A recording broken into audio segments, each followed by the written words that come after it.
And good morning. I'm cold.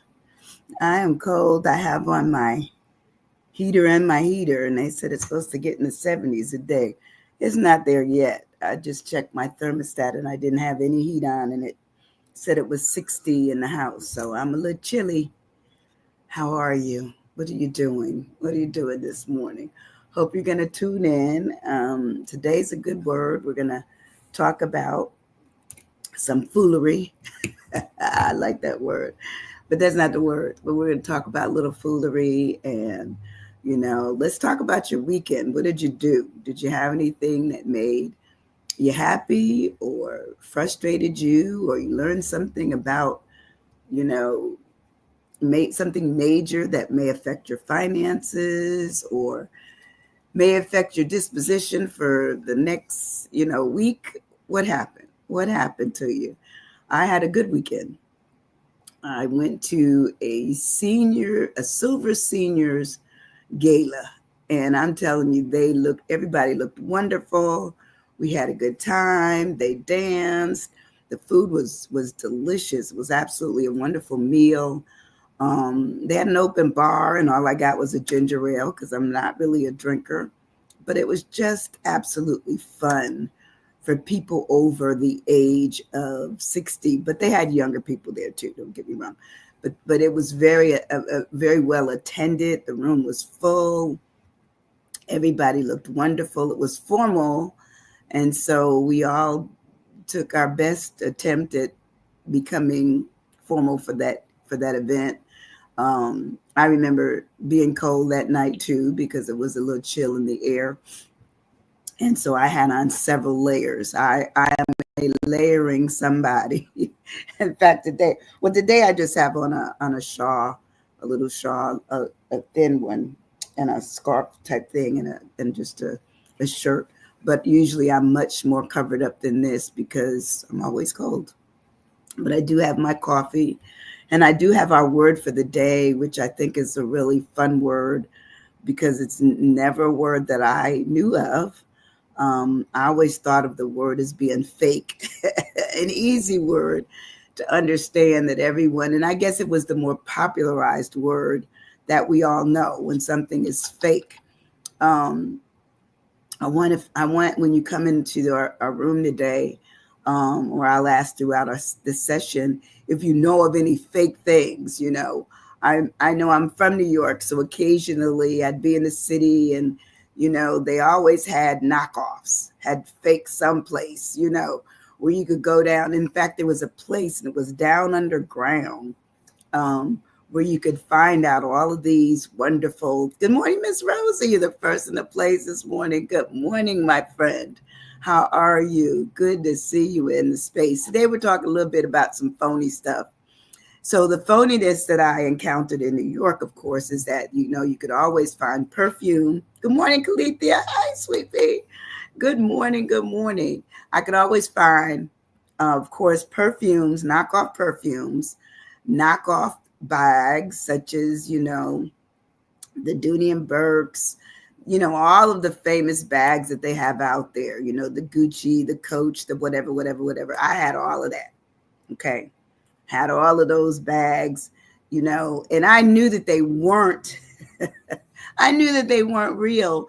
But the thing is that everybody wanted to carry them. They were really stylish, and they would be such good fakes that you almost couldn't tell the fake from the real. But usually the real bags have numbers in them.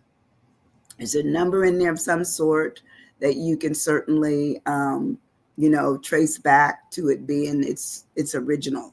Who really created it? That was it created in a basement someplace or a factory overseas? Where was it created? So anyway, I've always been that kind of person who loves, nice things. But sometimes if I can get a knockoff, I will take it. But if I'm really in to the right frame of mind, I don't really want the knockoff. I want the real thing. So anyway, our word today is ERSATZ. It sounds like AIR, but it's really spelled ERSATZ. ERSATZ.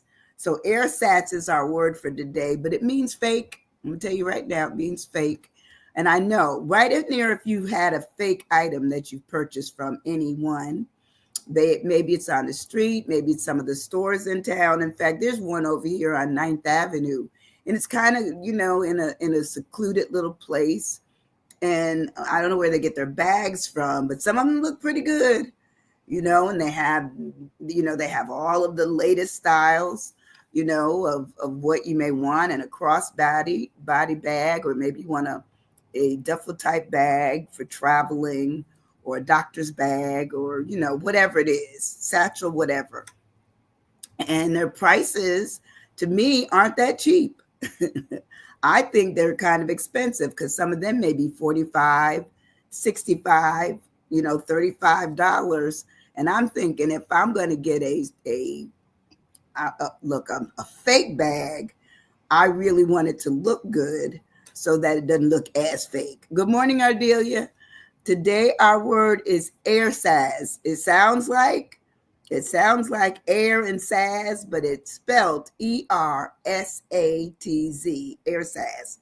And, we'll talk about its origin in a minute. But have you ever bought anything fake? Write it in there. You can just write fake, or you can tell me what you bought. I know for me, it's been bags and some perfumes, some of the oils that they have out, In fact, there's one that I really like that's called Baby Fat. I can't find it, but I found it last year at one of the events that had vendors, and I love it. My daughter loves it. So every time she says, "Ma, that smell is just so good. I need one." So they only had 2, so I kept both of them. No, I didn't get rid. I didn't do it. But anyway, let's talk about this word, ERSATZ. And once again, it's ERSATZ.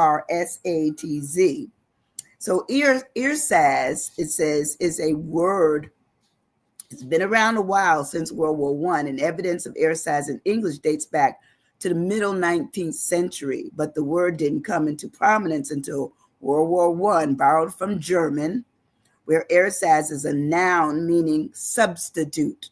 That's what we get when we're dealing with buying something from second, third, whatever line of I guess we would say remnants that we're getting. It comes from somebody's place else, but it's not made by the authentic or the originators. And it says it said originally the word was frequently applied as an adjective to modify terms like coffee made from acorns and flour made from potatoes. ERSATZ products necessitate by the privations of war. It says by the time World War II came about, bringing it with the resurgence of ERSATZ products, ERSATZ was wholly entrenched in the language. So after a while, people got used to understanding or acknowledging that it wasn't real. They knew it was ERSATZ. They knew it was something that came from a derivative of, or made up from the idea of. And let's face it, I think people are ERSATZ too, because we find that we will meet people that aren't who they really say they are. One of my favorite shows, and I can hardly find it now, is American Greed. I don't know if you've ever seen American Greed, but American Greed shows you that people will appear in lives of others and they will do things to them. Thank God I've never met one. But, they will appear and they will make up all these things. And, you can entrust your money with me, your children with me, your house with me, your life with me, and I'm going to take care of you.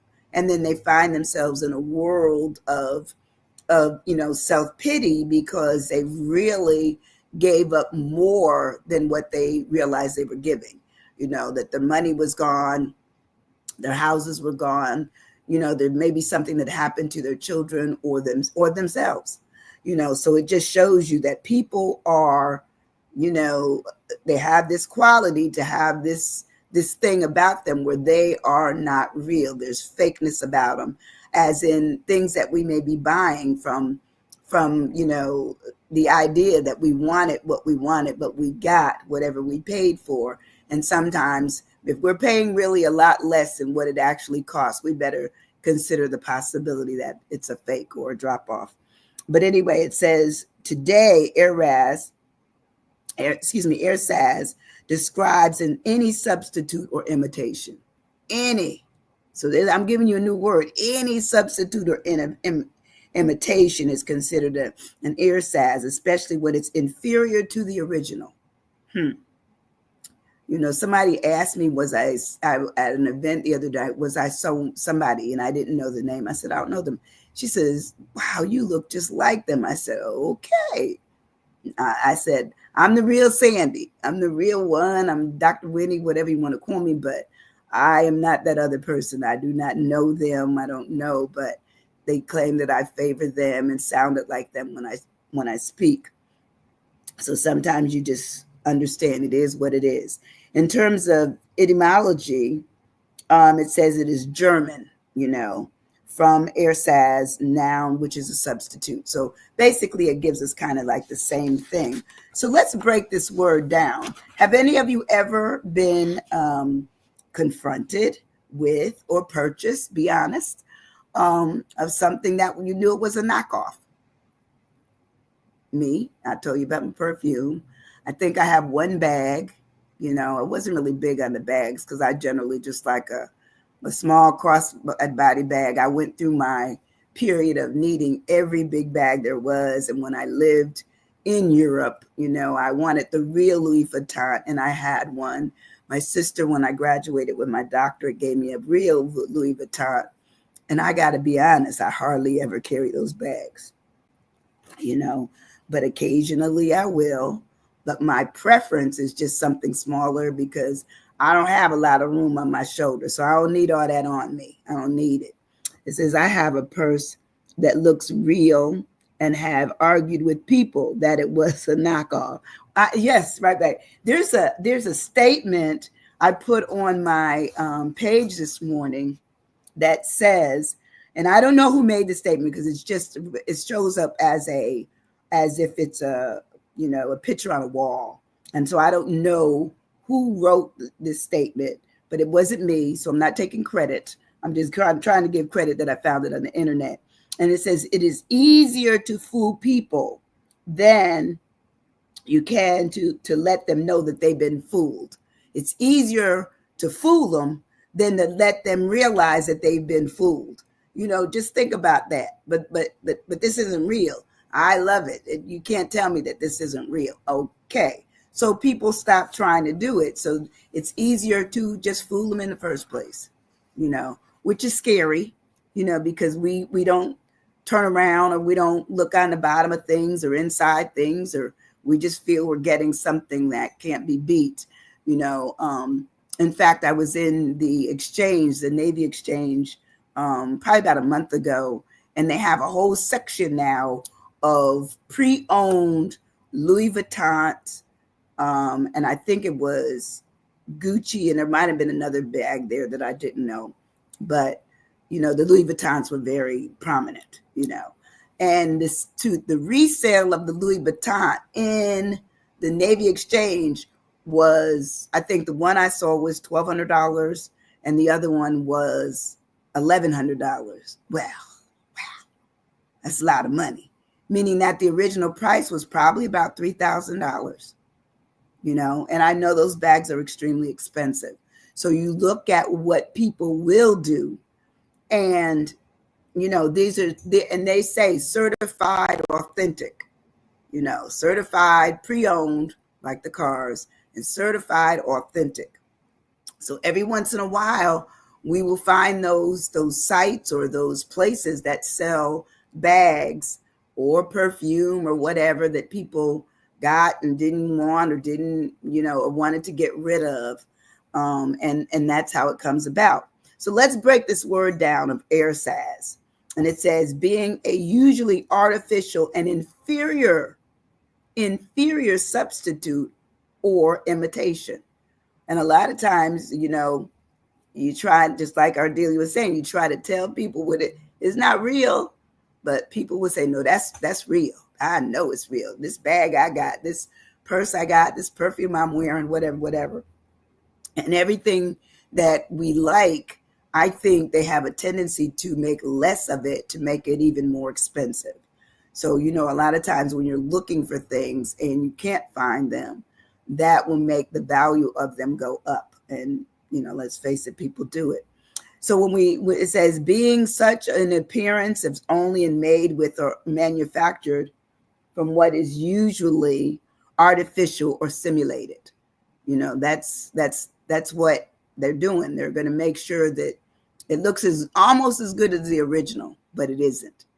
But yet and still, sometimes they still have high prices on the simulated or artificial,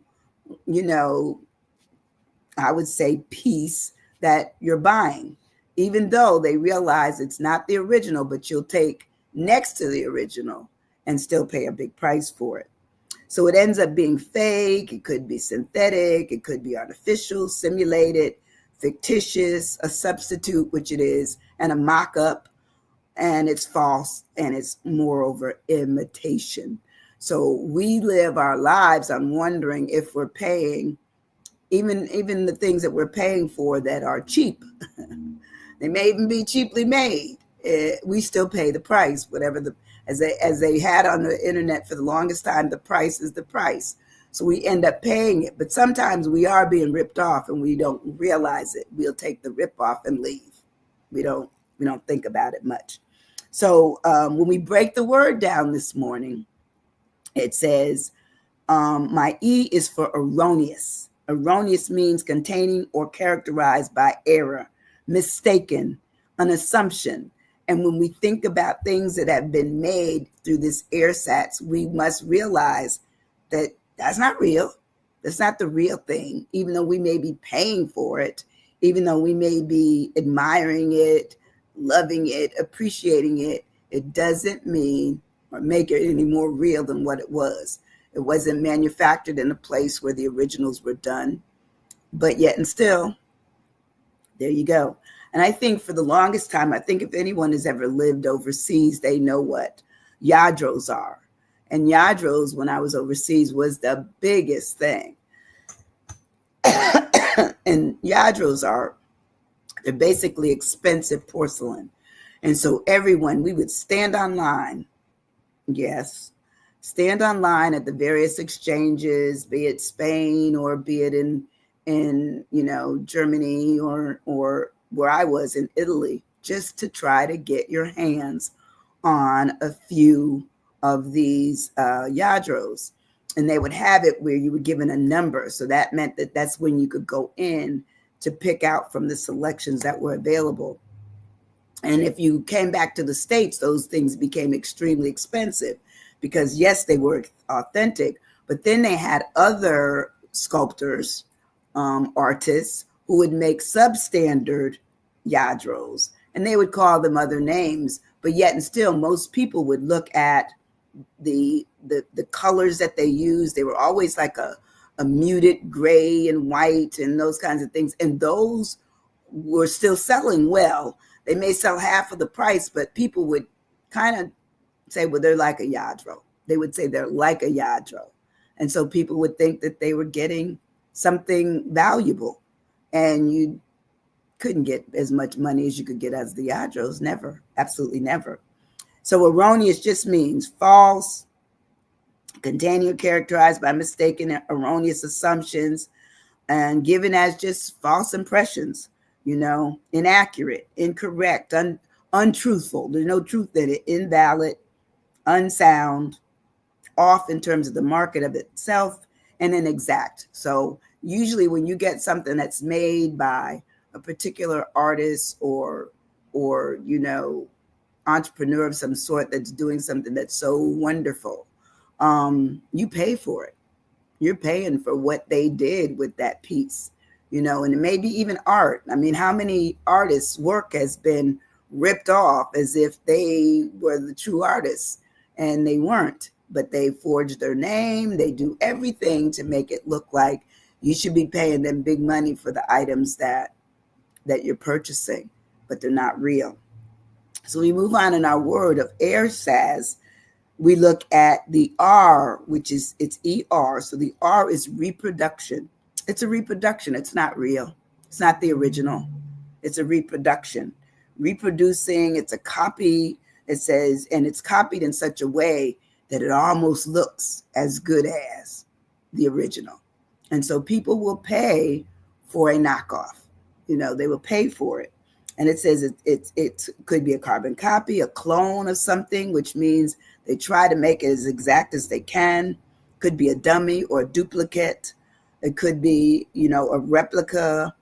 It could be a replication, or it could be a facsimile, meaning all of those things. I just want what I want. I want that on my wall. I know it's not real, but I'm going to pay, a little bit of money for it, and you can go out and find all of, Van Gogh. You can find, pictures of the Mona Lisa, just so many famous paintings, but they are all knockoffs. They are all replicas. They are ERSATZs of the original work. They're not real, definitely not real.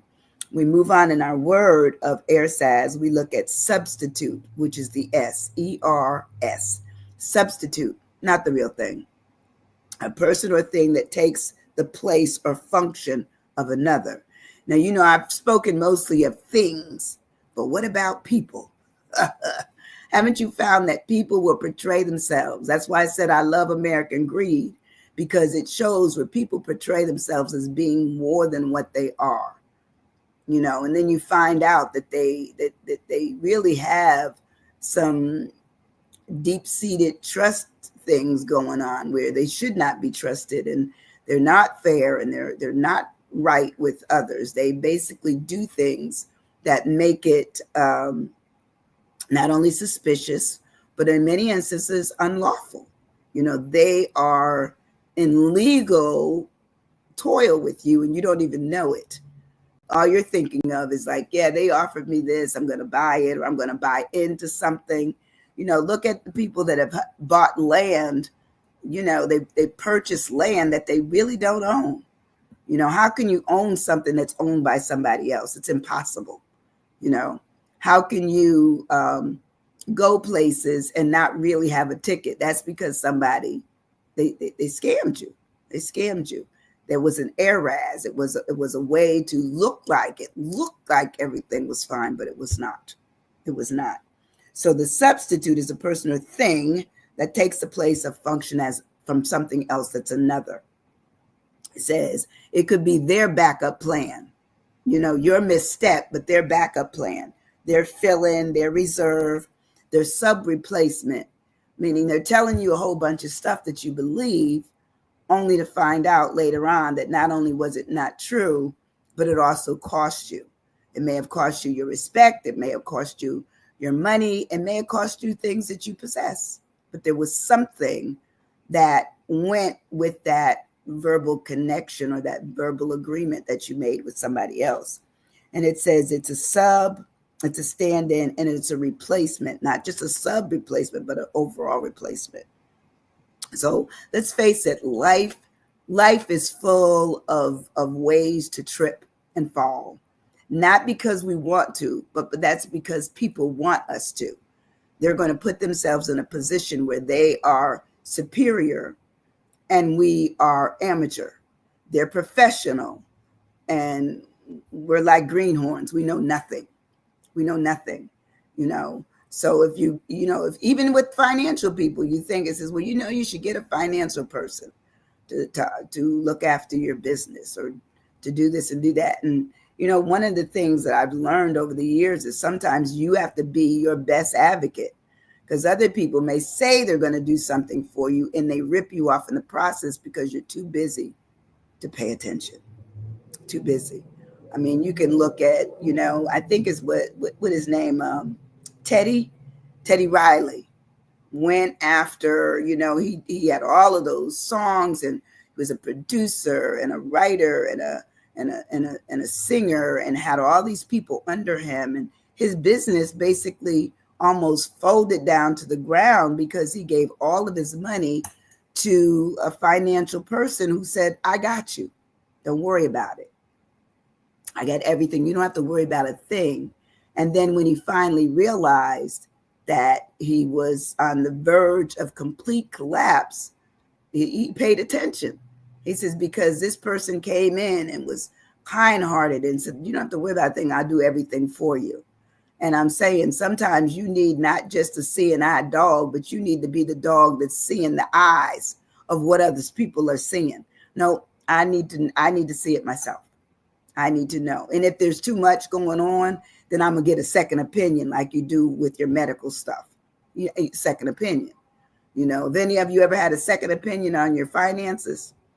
Or you making decisions that make sense or not? I remember for myself when the pandemic came around, of course, everything went kind of crazy. And because I have this program that you can get in, but you have to get in before a certain time on Friday. And I learned that everything was going down on probably about, I don't know, maybe 2:00 on a Friday. And by the time I actually was able to make the connection and get into the system, what I found out was that I had messed myself up because I should have paid attention sooner. That's the first thing. And the second thing is that I ended up losing something like $30,000 in my retirement account, only because I couldn't move my money fast enough because the system was jammed. So sometimes we have to be ahead of something that's coming as a curveball. We might see it coming, but then it curves and we're out of the loop. We're out of the position to react. We're out of the position. So we have to watch out who is the substitute, who is the one that's doing the reproducing of whatever we need done, and how erroneous is it? Does it have backup? Does it have a feed system that I understand? And I tell people, if I don't understand it, then we're gonna take it slower, okay? Because I'm not gonna let you make decisions and then I'm affected by the decisions, but I gave you a quick yes, and then I find myself in a long, long no, or a long, long problem beyond what I said originally. So in our word, as we continue on breaking our word down of ERSATZ, it talks about it being artificial. Artificial. When something isn't real, it is artificial. It's a substance, it's a situation or a concept. Because sometimes we find out late that something went on that was really artificial and we didn't realize it. Like, right now, AI is everything, artificial intelligence. And, every time I go on to Facebook or wherever else, it says, do you want to use artificial? We'll write it for you. Well, to me, it's like taking my intellectual property of being able to develop something and giving it to machinery that's making up stuff for me. That doesn't make sense to me. And I know, all of the people who are the developers, the interest holders, the praise voices of that new and probably, fast train coming thing, it's the next best thing, probably since bread and butter.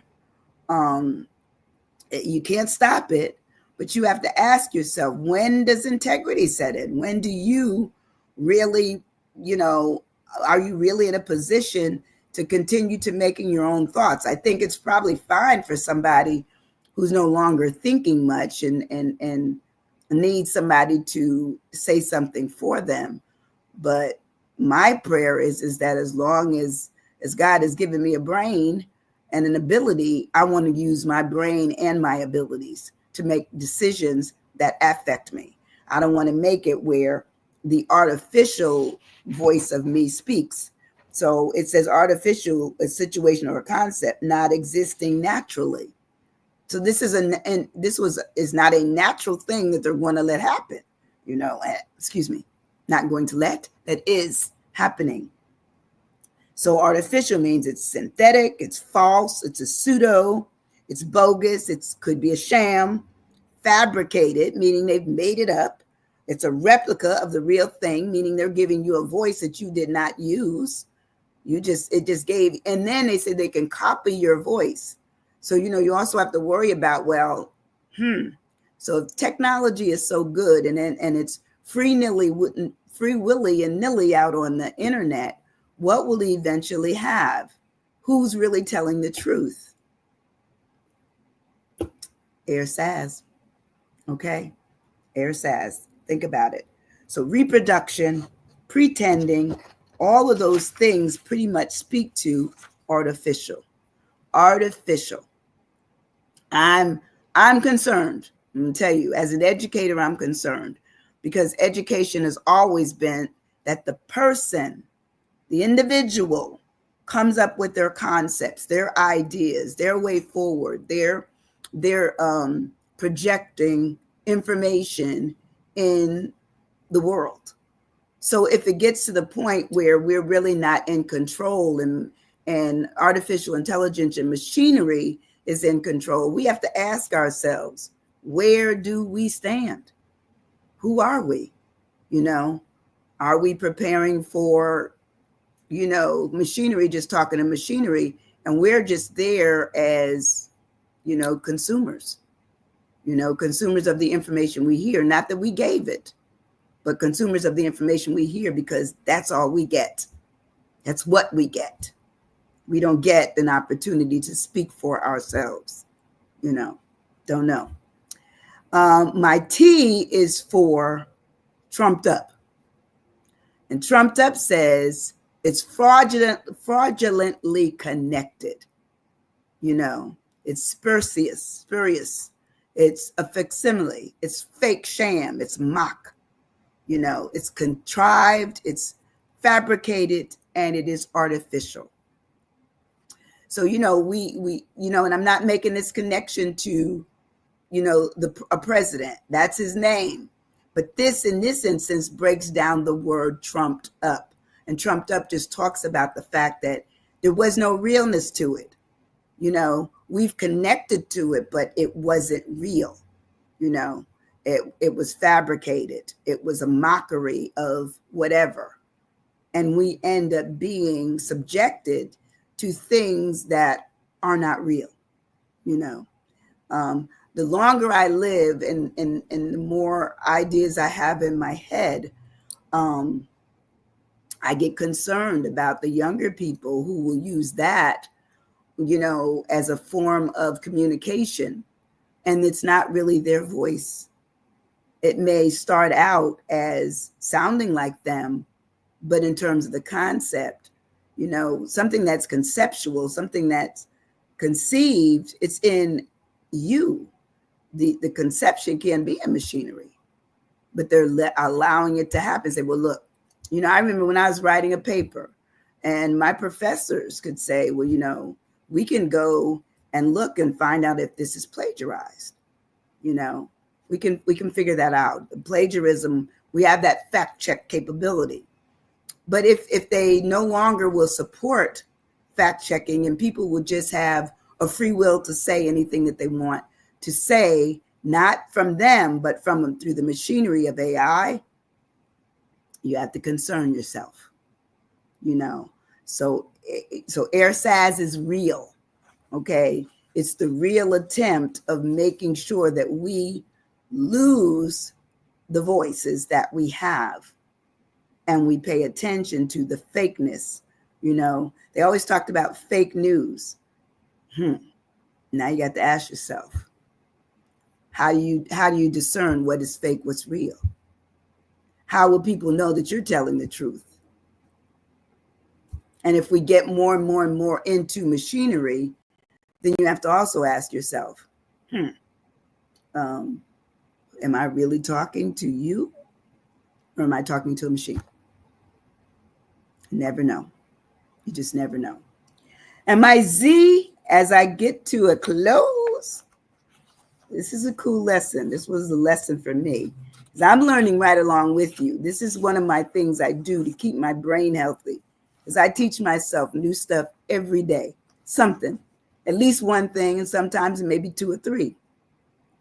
But today, I enjoyed learning about this word because I would just originally say fake. But when you drive down into it, you said, wait a minute, there's some other words connected to it. And so my Z is for Zoom.